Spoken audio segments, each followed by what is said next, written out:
தாம்பரம் அடுத்த மாடம்பாக்கம் தேனுபுரீஸ்வரர் கோவில் பிரம்மோற்சவ திருவிழாவையொட்டி சுவாமி தேனுபுரீஸ்வரர் தேனுகாம்பாள் தேரில் பவனி வந்தனர்.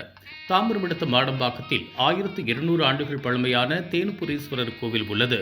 பிரம்மோற்சவ திருவிழாவையொட்டி 7ஆம் நாள் திருவிழாவாக தேர் திருவிழா நடைபெற்றது.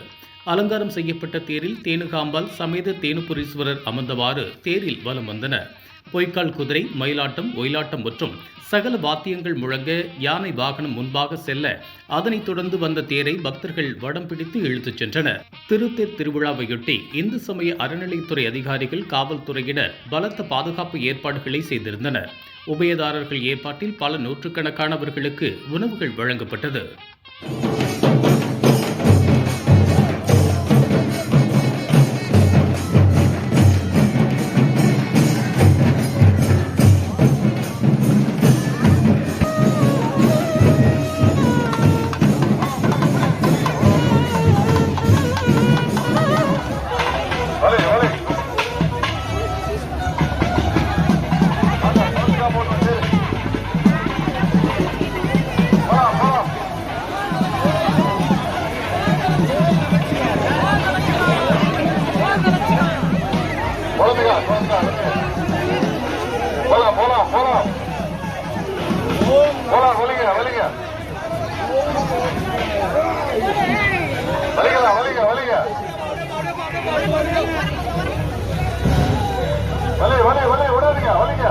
கட்ட போடுறாங்க, அது அப்படிதான் இருக்க. வலிங்க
போன்ற உள்ளூர் செய்திகள், மாநில செய்திகள் மற்றும் பயனுள்ள தகவல்களை உடனுக்குடன் தெரிந்து கொள்ள GST ஆன்லைன் மீடியாவை இலவசமாக சப்ஸ்கிரைப் செய்து கொள்ளுங்கள்.